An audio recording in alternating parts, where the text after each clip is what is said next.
Let me tell you about... Oh, hang on. Nah, sorry. I mixed up my piles. It seems like this is overrated garbage pile. I got the wrong one. Oopsie. Get out. The game that I wanted to talk about I threw it on the ground. is Sly 4 Thieves in Time. Wow, look at this. It's another PS3 game. Yeah, dude. Another good PS3 game. Another great PS3 game. Sly 4 is honestly... I think it gets way too much hate. Because there's a lot of people in the Sly community that don't like this video game. And I feel like the main reason that they don't like it is just because it's not from Sucker Punch. Sucker Punch. I feel that's the only reason. The load times are extremely fucking long, but other than that, the game looks great. It's one of the best looking PS3 games in my opinion. It looks incredible. It's on Vita as well, so that's also a thing. It's on 2 consoles you don't own. Wow. But no, it plays great. It feels great. It feels a bit floatier than the originals, but I still think it's great.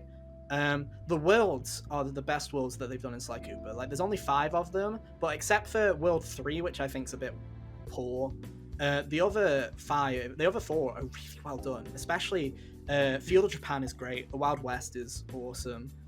Medieval England is a highlight. I really love that world. Mm-hmm. Yeah, and then you also have like Saudi Arabia, like as well. Like you kind of have. It's all based around basically Sly's ancestors. You're traveling in time to go and protect Sly's ancestors because the villain known as the Paradox basically has a massive feud against Sly's father, and instead of taking it up with his son, he's decided, well, let's just kidnap all of Sly's ancestors and steal their cane so that Sly never exists anymore. Because if we kill his ancestors, he can't exist, right? So that's essentially the plot of the game. Makes sense to me. But no, honestly, like this game gets way too much flack. It's really well done, and I hate that that it didn't sell too great because it came out at the end of the PS3's life cycle, and no one really...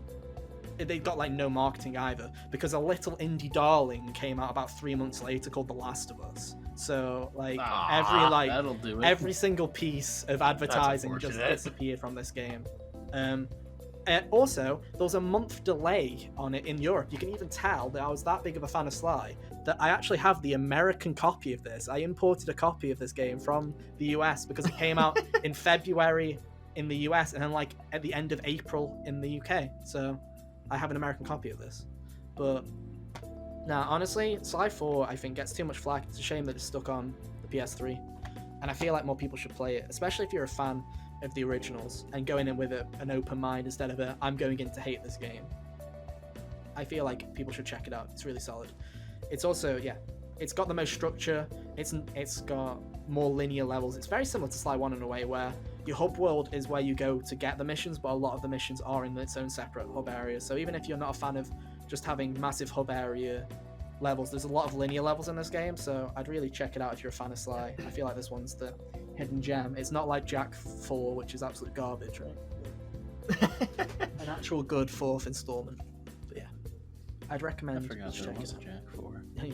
Everyone likes to try and forget, but you know, it happened, and I won't let it live it down. I've never played a Jak game. Oh, that's a shit. I've never played Jak, and I've never played Ratchet and Clank. Oh, you should really. I own Ratchet 1. I've just never played it. You should really play. I've only played the 2016 Ratchet game. Yeah, you really should. The 2016 one's great. It's a good place to start. I'll get to it eventually. So yeah, you should. Anyway, Sam, how many games? Watch the movie and be fine. No, the movie's garbage.